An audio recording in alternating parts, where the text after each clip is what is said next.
Bonjour et bienvenue dans l'entretien sur France 24. Notre invité aujourd'hui est Karim Tabou. C'est l'une des figures du Hirak, ce mouvement de contestation populaire contre le pouvoir en Algérie. Il est coordinateur de l'Union démocratique et sociale, un parti d'opposition non agréé. Il a été détenu 9 mois pour, je cite, atteinte à l'intégrité du territoire national. Libéré sous condition le 2 juillet dernier, il doit normalement aussi être jugé bientôt pour, je cite, atteinte au moral de l'armée. Merci d'être avec nous depuis Alger. Merci de m'inviter à ce débat. Alors, dans un entretien accordé à l'hebdomadaire Jeune Afrique, le président français Emmanuel Macron a déclaré la chose suivante. « Je ferai tout ce qui est dans mon possible pour aider le président Tebboune dans cette période de transition. Car il est courageux. On ne change pas un pays en quelques mois. » Et il ajoute « Il y a eu un mouvement révolutionnaire qui est toujours là sous une forme différente, mais il existe aussi une volonté de stabilité, en particulier dans la part la plus rurale de l'Algérie. » Alors cette interview a fait des vagues en Algérie. Vous avez vous-même adressé une lettre ouverte au président français parce que cela vous met en colère. Pourquoi ? Oui, moi j'ai agi en tant que militant politique, mais également en tant que citoyen. Je crois que le président français a dépassé quelques franchises politiques, parce que les affaires de notre pays, notamment les affaires politiques, restent des affaires algériennes, et que son soutien aurait dû être le soutien pour l'Algérie, pas pour les personnes, ni pour un courant politique quelconque. Nous ne sommes pas demandeurs de soutien, mais nous voulons bâtir un pays démocratique sur des bases modernes, loin de toute influence ni extérieure ni intérieure par les différents clans du pouvoir. Il est clair que le mouvement du Hirak a été historique. Jamais dans notre pays on a connu un tel mouvement qui a rassemblé des millions dans une démarche pacifique, sans avoir porté atteinte à quoi que ce soit. Bien au contraire, c'était les jeunes, les femmes, les universitaires, toutes les franges de la société avaient contesté le système de gouvernance et avaient exigé également que l'on bâtisse définitivement dans ce pays un état de droit, une justice indépendante et pour que la jeunesse reprend espoir. Donc l'intervention du chef de l'État français était non seulement une interférence, mais plus encore, c'est les soutiens traditionnels de la France au régime, à un moment où, quand on parle de soutien à Tebboune, qui mène une transition parce qu'il est courageux, je pense soutien à Tebboune contre qui? Il est courageux par rapport à quoi? Et la transition, quelle transition? Bien au contraire, aujourd'hui, les Algériens vivent un processus contre-révolutionnaire qui a fait qu'une dynamique positive, citoyenne, extraordinaire, a été complètement attaqué au sens propre du terme par le pouvoir, par des procédés qu'on connaît bien, les arrestations, les restrictions de tous les espaces à l'expression de la population et tous les moyens qui ont été mobilisés en termes de propagande, en termes de surveillance de population pour réduire complètement les espaces à l'expression. Donc en fait, vous, ce qui vous choque, c'est le soutien au président Tebboune de la part du président Macron, même s'il parle aussi de transition. C'est ça qui vous gêne plutôt que l'interférence dans les affaires algériennes, finalement? Non, d'abord l'interférence, parce que les débats qui se déroulent actuellement en Algérie, la crise, que ce soit dans la société ou au sein du pouvoir, est avant tout une affaire algérienne. Et puis, quand il parle de transition, les Algériens vivent bien ce qui se passe actuellement comme une contre-révolution plutôt qu'une vraie transition. Les Algériens avaient exigé une transition qui doit aboutir à la mise en place d'un processus démocratique, qui restitue aux gens leur liberté, qui restitue aux Algériens leurs espoirs, qui essaye de dégager les horizons sur des horizons de bonheur, d'espoir de la jeunesse. Mais si je peux me permettre, est-ce qu'il se trompe ou est-ce qu'il fait semblant de se tromper ? Non, je pense qu'il ne se trompe pas. D'ailleurs, même la notion de stabilité il y a une fausse définition de la stabilité au niveau des officiels français, parce qu'ils considèrent que la stabilité, c'est la capacité du pouvoir à servir de poste avancé de garde, de surveillance des frontières contre les flux migratoires, contre les trafics en tout genre qui se déroulent dans la région. Mais bien au contraire, de notre point de vue, la vraie stabilité, c'est de laisser ce pays se construire par lui-même, par son énergie, par sa jeunesse. Il faut qu'on arrête de considérer que les pays du Sud sont inaptes à la démocratie, sont inaptes à la modernité. Il y a des ressorts, il y a de l'énergie, il y a des universitaires, il y a une jeunesse, il y a des forces démocratiques qui sont capables de défier le sous-développement, qui sont capables de construire le pays sur une nouvelle base. Donc même la notion de stabilité, elle doit être révisée. La stabilité, ce n'est pas la capacité d'un régime à surveiller des populations. On n'appelle pas ça la stabilité. La stabilité, c'est quand on arrive à offrir des perspectives. Est-ce que la France fait aujourd'hui ce qu'elle faisait déjà avec le régime Bouteflika, donc la même erreur d'après vous?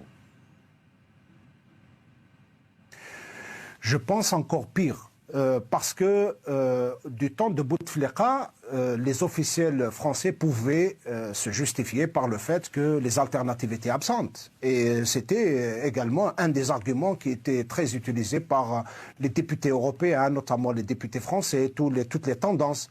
On nous reprochait le fait que sur le terrain, il n'y avait pas d'alternative structurée, organisée. Mais après ce qui s'est passé, une telle dynamique du Hirak a laissé exploser l'énergie de la jeunesse en termes de débats, en termes de slogans, en termes de sujets qui ont été débattus. Je pense que c'est pire.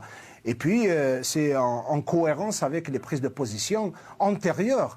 Souvenez-vous de la déclaration de Hollande lorsque, devant le fait que les Algériens avaient constaté pendant des années l'incapacité du président à gérer les affaires du pays, et puis voilà, le président de français, il vient et il assène devant les Algériens qu'il n'a jamais rencontré un président d'une telle alacrité intellectuelle. Et aujourd'hui encore, on expédie tout ça, on balaie toute une dynamique citoyenne démocratique, et on apporte le soutien à un régime qui est liberticide, qui emprisonne des journalistes, qui met en prison des militants, qui surveille les réseaux sociaux, qui interdit les manifestations publiques, qui ferme les salles aux conférences et aux débats.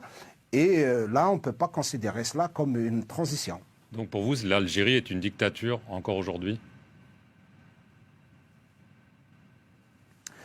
En tout cas, c'est un régime qui essaye de se maintenir contre la volonté du peuple. Alors, il y a quand même eu un référendum sur une nouvelle constitution. Pour vous, ce n'est pas un progrès. Enfin, le but du régime est de se maintenir et de ne pas véritablement offrir une alternative. Il n'y a pas d'élection, il n'y a pas de référendum dans un pays où il n'y a pas de liberté. On ne peut pas parler de référendum, on ne peut pas parler de constitution, on ne peut pas parler d'élection dans un pays, n'importe quel pays, où les citoyens n'accèdent pas à leurs droits les plus élémentaires, à savoir participer à la vie politique, s'investir dans le débat, avoir le droit d'exercer pleinement leur citoyenneté, leur liberté. Ce n'est pas le cas en tout cas en Algérie, bien au contraire. Le régime, après avoir laissé passer une vague de contestation, a pris le temps pour élaborer ses stratégies répressives, et c'est ce que nous voyons aujourd'hui.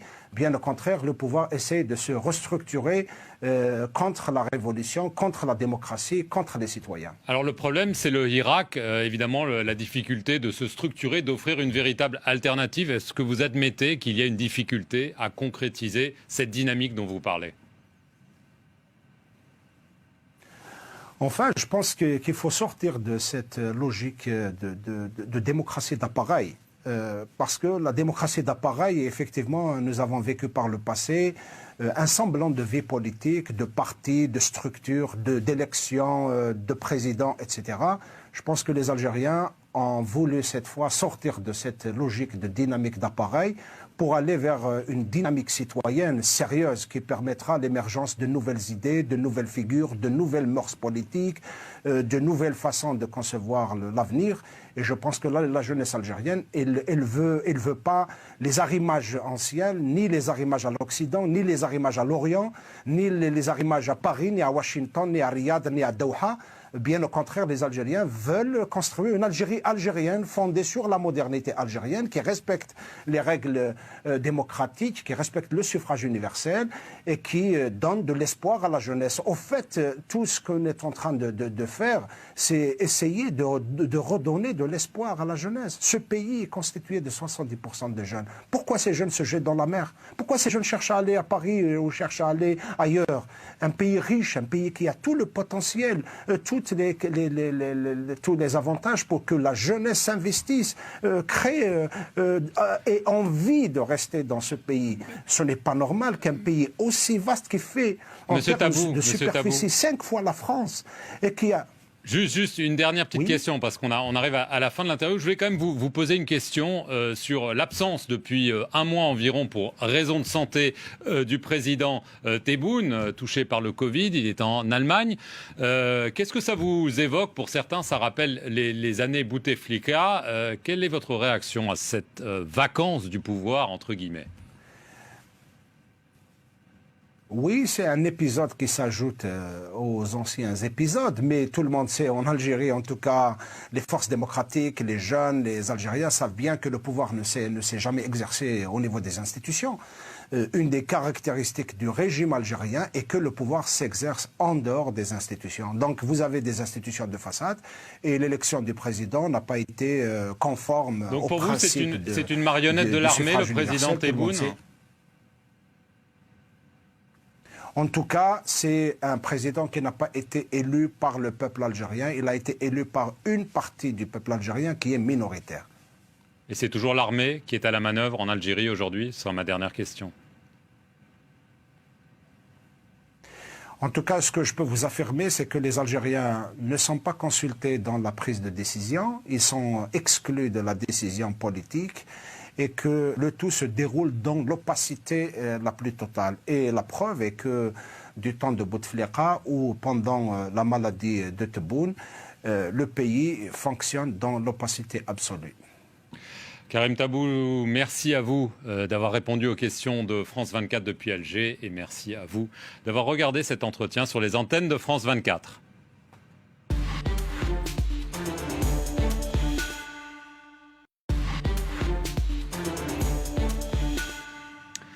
Bonjour et bienvenue dans l'entretien sur France 24. Notre invité aujourd'hui est Karim Tabou. C'est l'une des figures du Hirak, ce mouvement de contestation populaire contre le pouvoir en Algérie. Il est coordinateur de l'Union démocratique et sociale, un parti d'opposition non agréé. Il a été détenu 9 mois pour, je cite, atteinte à l'intégrité du territoire national.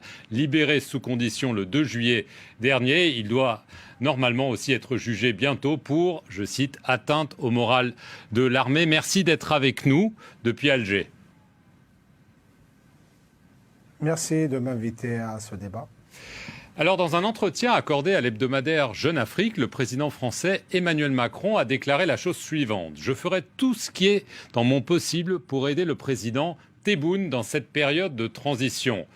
Car il est courageux. On ne change pas un pays en quelques mois. » Et il ajoute: « Il y a eu un mouvement révolutionnaire qui est toujours là sous une forme différente, mais il existe aussi une volonté de stabilité, en particulier dans la part la plus rurale de l'Algérie. » Alors cette interview a fait des vagues en Algérie. Vous avez vous-même adressé une lettre ouverte au président français parce que cela vous met en colère. Pourquoi ?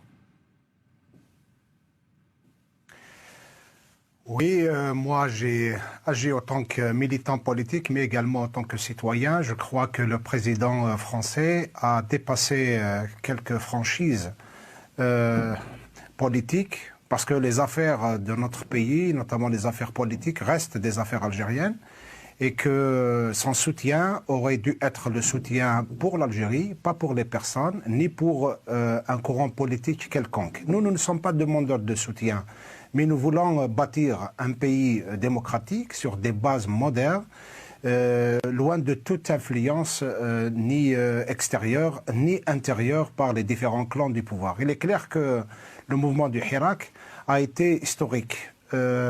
Jamais dans notre pays on a connu un tel mouvement qui a rassemblé des millions dans une démarche pacifique, sans avoir porté atteinte à quoi que ce soit.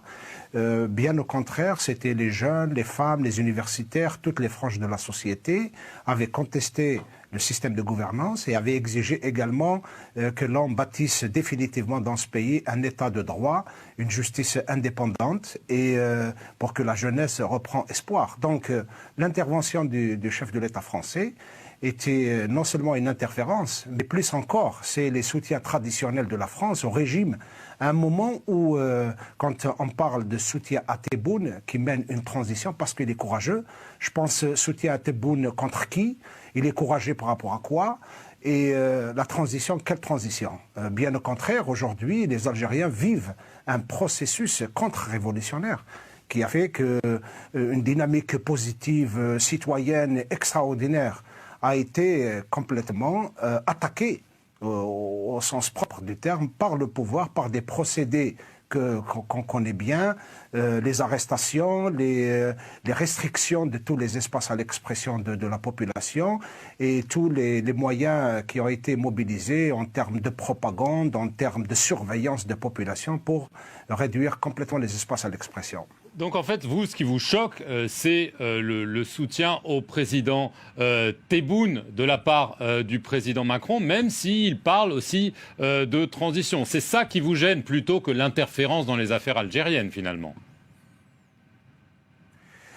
Non, d'abord l'interférence, parce que les débats qui se déroulent actuellement en Algérie, la crise, que ce soit dans la société ou au sein du pouvoir, est avant tout une affaire algérienne. Et puis, quand il parle de transition, les Algériens vivent bien ce qui se passe actuellement comme une contre-révolution plutôt qu'une vraie transition. Les Algériens avaient exigé une transition qui doit aboutir à la mise en place d'un processus démocratique, qui restitue aux gens leur liberté, qui restitue aux Algériens leurs espoirs, qui essaye de dégager les horizons sur des horizons de bonheur, d'espoir de la jeunesse. Mais si je peux me permettre, est-ce qu'il se trompe ou est-ce qu'il fait semblant de se tromper? Non, je pense qu'il ne se trompe pas. D'ailleurs, même la notion de stabilité, il y a une fausse définition de la stabilité au niveau des officiels français. Parce qu'ils considèrent que la stabilité, c'est la capacité du pouvoir à servir de poste avancé de garde, de surveillance des frontières contre les flux migratoires, contre les trafics en tout genre qui se déroulent dans la région. Mais bien au contraire, de notre point de vue, la vraie stabilité, c'est de laisser ce pays se construire par lui-même, par son énergie, par sa jeunesse. Il faut qu'on arrête de considérer que les pays du Sud sont inaptes à la démocratie, sont inaptes à la modernité. Il y a des ressorts, il y a de l'énergie, il y a des universitaires, il y a une jeunesse, il y a des forces démocratiques qui sont capables de défier le sous-développement, qui sont capables de construire le pays sur une nouvelle base. Donc même la notion de stabilité, elle doit être révisée. La stabilité, ce n'est pas la capacité d'un régime à surveiller des populations. On n'appelle pas ça la stabilité. La stabilité, c'est quand on arrive à offrir des perspectives. Est-ce que la France fait aujourd'hui ce qu'elle faisait déjà avec le régime Bouteflika, donc la même erreur d'après vous? Je pense encore pire, parce que du temps de Bouteflika, les officiels français pouvaient se justifier par le fait que les alternatives étaient absentes. Et c'était également un des arguments qui était très utilisé par les députés européens, notamment les députés français, toutes les tendances.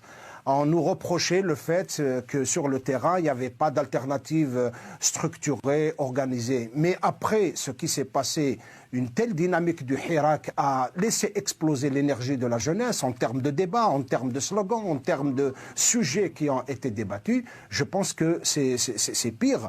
Et puis, c'est en cohérence avec les prises de position antérieures.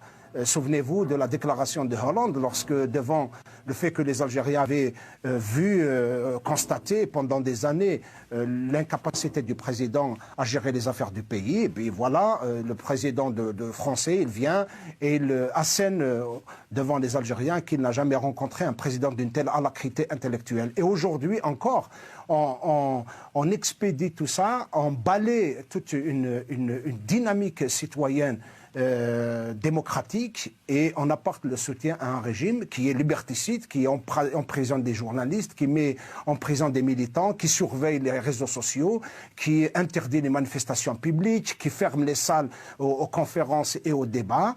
Et là, on ne peut pas considérer cela comme une transition. Donc pour vous, l'Algérie est une dictature encore aujourd'hui?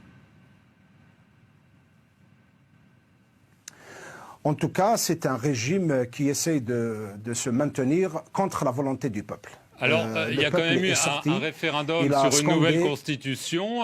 Pour vous, ce n'est pas un progrès. Enfin, le but du régime est de se maintenir et de ne pas véritablement offrir une alternative. Il n'y a pas d'élection, il n'y a pas de référendum dans un pays où il n'y a pas de liberté. On ne peut pas parler de référendum, on ne peut pas parler de constitution, on ne peut pas parler d'élection dans un pays, n'importe quel pays, où les citoyens n'accèdent pas à leurs droits les plus élémentaires, à savoir participer à la vie politique, s'investir dans le débat, avoir le droit d'exercer pleinement leur citoyenneté, leur liberté. Ce n'est pas le cas en tout cas en Algérie, bien au contraire. Le régime, après avoir laissé passer une vague de contestation, a pris le temps pour élaborer ses stratégies répressives et c'est ce que nous voyons aujourd'hui. Bien au contraire, le pouvoir essaie de se restructurer contre la révolution, contre la démocratie, contre les citoyens. Alors le problème, c'est le Hirak, évidemment la difficulté de se structurer, d'offrir une véritable alternative. Est-ce que vous admettez qu'il y a une difficulté à concrétiser cette dynamique dont vous parlez ? Enfin, je pense qu'il faut sortir de cette logique de démocratie d'appareil. Parce que la démocratie d'appareil, effectivement, nous avons vécu par le passé un semblant de vie politique, de partis, de structures, d'élections, de présidents, etc. Je pense que les Algériens ont voulu cette fois sortir de cette logique de dynamique d'appareil pour aller vers une dynamique citoyenne sérieuse qui permettra l'émergence de nouvelles idées, de nouvelles figures, de nouvelles mœurs politiques, de nouvelles façons de concevoir l'avenir. Et je pense que là, la jeunesse algérienne, elle veut pas les arrimages anciens, ni les arrimages à l'Occident, ni les arrimages à l'Orient, ni les arrimages à Paris, ni à Washington, ni à Riyad, ni à Doha. Bien au contraire, les Algériens veulent construire une Algérie algérienne fondée sur la modernité algérienne, qui respecte les règles démocratiques, qui respecte le suffrage universel et qui donne de l'espoir à la jeunesse. Au fait, tout ce qu'on est en train de faire, c'est essayer de redonner de l'espoir à la jeunesse. Ce pays est constitué de 70% de jeunes. Pourquoi ces jeunes se jettent dans la mer? Pourquoi ces jeunes cherchent à aller à Paris ou cherchent à aller ailleurs? Un pays riche, un pays qui a tout le potentiel, tous les avantages pour que la jeunesse s'investisse, crée et envie de rester dans ce pays. Ce n'est pas normal qu'un pays aussi vaste qui fait en termes de superficie 5 fois la France et qui a... Juste une dernière petite question, parce qu'on arrive à la fin de l'interview. Je voulais quand même vous poser une question sur l'absence depuis un mois environ, pour raison de santé, du président Tebboune, touché par le Covid. Il est en Allemagne. Qu'est-ce que ça vous évoque? Pour certains, ça rappelle les années Bouteflika. Quelle est votre réaction à cette vacance du pouvoir, entre guillemets? Oui, c'est un épisode qui s'ajoute aux anciens épisodes, mais tout le monde sait, en Algérie en tout cas, les forces démocratiques, les jeunes, les Algériens savent bien que le pouvoir ne s'est jamais exercé au niveau des institutions. Une des caractéristiques du régime algérien est que le pouvoir s'exerce en dehors des institutions. Donc vous avez des institutions de façade et l'élection du président n'a pas été conforme au principe. Donc pour vous, c'est une marionnette de l'armée, le président Tebboune? En tout cas, c'est un président qui n'a pas été élu par le peuple algérien. Il a été élu par une partie du peuple algérien qui est minoritaire. Et c'est toujours l'armée qui est à la manœuvre en Algérie aujourd'hui? Ce sera ma dernière question. En tout cas, ce que je peux vous affirmer, c'est que les Algériens ne sont pas consultés dans la prise de décision. Ils sont exclus de la décision politique. Et que le tout se déroule dans l'opacité la plus totale. Et la preuve est que du temps de Bouteflika ou pendant la maladie de Tebboune, le pays fonctionne dans l'opacité absolue. Karim Tabou, merci à vous d'avoir répondu aux questions de France 24 depuis Alger et merci à vous d'avoir regardé cet entretien sur les antennes de France 24.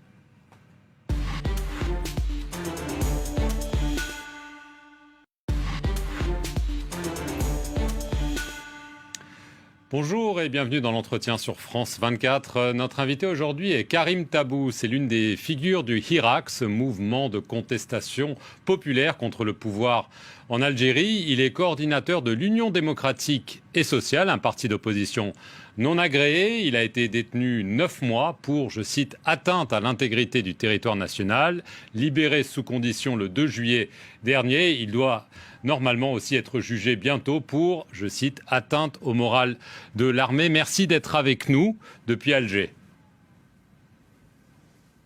Merci de m'inviter à ce débat. Alors, dans un entretien accordé à l'hebdomadaire Jeune Afrique, le président français Emmanuel Macron a déclaré la chose suivante. « Je ferai tout ce qui est dans mon possible pour aider le président Tebboune dans cette période de transition. Car il est courageux. On ne change pas un pays en quelques mois. » Et il ajoute « Il y a eu un mouvement révolutionnaire qui est toujours là sous une forme différente, mais il existe aussi une volonté de stabilité, en particulier dans la part la plus rurale de l'Algérie. » Alors cette interview a fait des vagues en Algérie. Vous avez vous-même adressé une lettre ouverte au président français parce que cela vous met en colère. Pourquoi ? Oui, moi j'ai agi en tant que militant politique, mais également en tant que citoyen. Je crois que le président français a dépassé quelques franchises politiques, parce que les affaires de notre pays, notamment les affaires politiques, restent des affaires algériennes, et que son soutien aurait dû être le soutien pour l'Algérie, pas pour les personnes, ni pour un courant politique quelconque. Nous ne sommes pas demandeurs de soutien, mais nous voulons bâtir un pays démocratique sur des bases modernes, loin de toute influence ni extérieure ni intérieure par les différents clans du pouvoir. Il est clair que le mouvement du Hirak a été historique. Jamais dans notre pays on a connu un tel mouvement qui a rassemblé des millions dans une démarche pacifique, sans avoir porté atteinte à quoi que ce soit.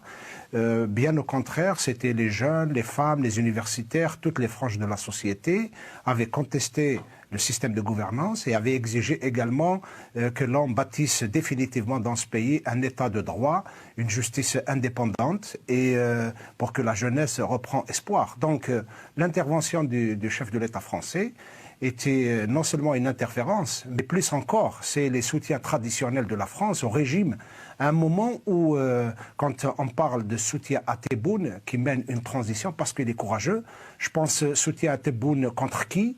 Il est courageux par rapport à quoi? Et la transition, quelle transition?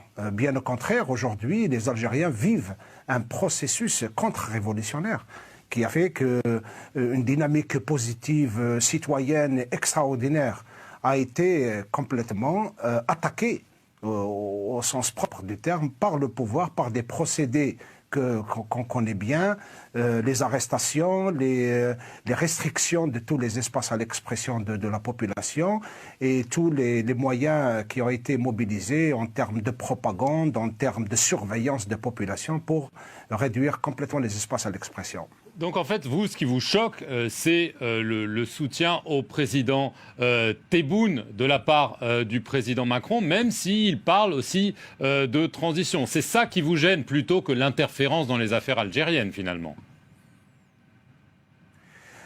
Non, d'abord l'interférence, parce que les débats qui se déroulent actuellement en Algérie, la crise, que ce soit dans la société ou au sein du pouvoir, est avant tout une affaire algérienne. Et puis, quand il parle de transition, les Algériens vivent bien ce qui se passe actuellement comme une contre-révolution plutôt qu'une vraie transition. Les Algériens avaient exigé une transition qui doit aboutir à la mise en place d'un processus démocratique, qui restitue aux gens leur liberté, qui restitue aux Algériens leurs espoirs, qui essaye de dégager les horizons sur des horizons de bonheur, d'espoir de la jeunesse. Si je peux me permettre, est-ce qu'il se trompe ou est-ce qu'il fait semblant de se tromper ? Non, je pense qu'il ne se trompe pas. D'ailleurs, même la notion de stabilité, il y a une fausse définition de la stabilité au niveau des officiels français, parce qu'ils considèrent que la stabilité, c'est la capacité du pouvoir à servir de poste avancé de garde, de surveillance des frontières contre les flux migratoires, contre les trafics en tout genre qui se déroulent dans la région. Mais bien au contraire, de notre point de vue, la vraie stabilité, c'est de laisser ce pays se construire par lui-même, par son énergie, par sa jeunesse. Il faut qu'on arrête de considérer que les pays du Sud sont inaptes à la démocratie, sont inaptes à la modernité.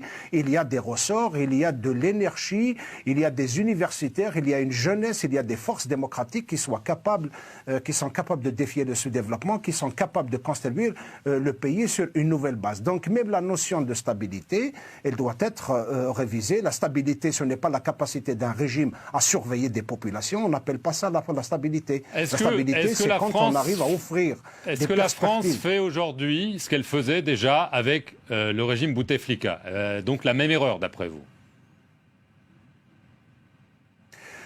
Je pense encore pire, parce que du temps de Bouteflika, les officiels français pouvaient se justifier par le fait que les alternatives étaient absentes. Et c'était également un des arguments qui était très utilisé par les députés européens, notamment les députés français, toutes les tendances. On nous reprochait le fait que sur le terrain, il n'y avait pas d'alternative structurée, organisée. Mais après ce qui s'est passé, une telle dynamique du Hirak a laissé exploser l'énergie de la jeunesse en termes de débats, en termes de slogans, en termes de sujets qui ont été débattus. Je pense que c'est pire. Et puis, c'est en cohérence avec les prises de position antérieures.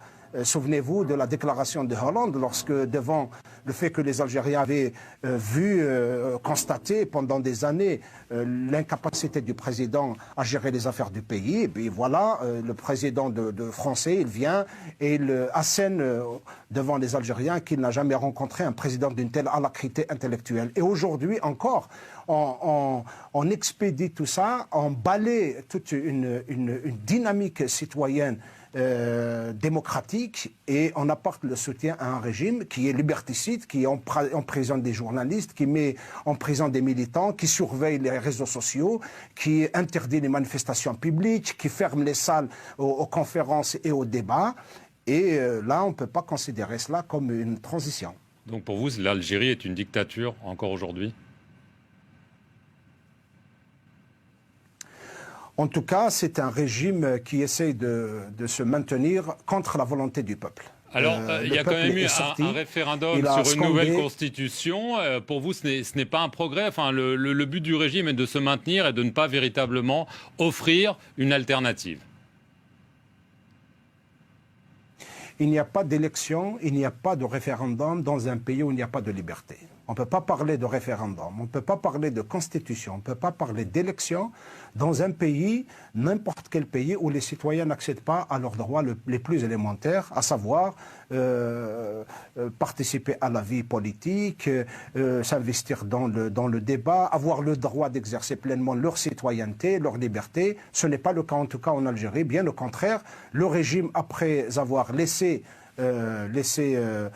passer une vague de contestation, a pris le temps pour élaborer ses stratégies répressives et c'est ce que nous voyons aujourd'hui.